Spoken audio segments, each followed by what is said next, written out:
తర్వాత వచ్చిన అవకాశం ఇంట్లో వచ్చి ఎట్లా వెళ్ళిపోతుందన్నా. ఉద్యోగం రాకుండా మళ్ళీ ఇట్లానే ఉండిపోతా.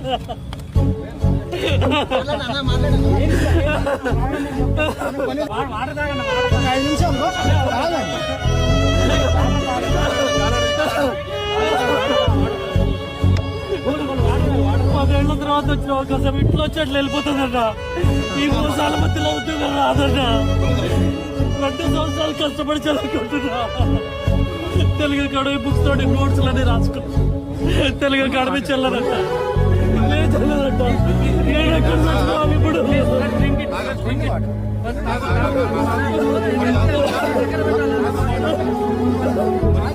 ఒకటి తీసుకో. ఓకే ఓకే ఫస్ట్ రాదు, కొద్ది రాదు. జీవితంలో ఆఖరి అవకాశం అన్నా, ఇంకా రాదన్నా. ఇంకా లేదు అవకాశం.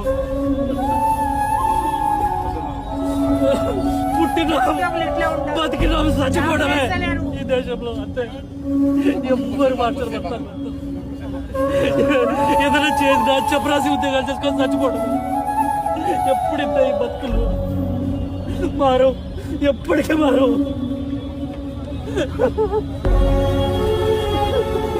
ప్రాణం పోతుంది, అవకాశం వెళ్ళిపోతుందని మళ్ళీ రాదు. ఒక్కటే అవకాశం.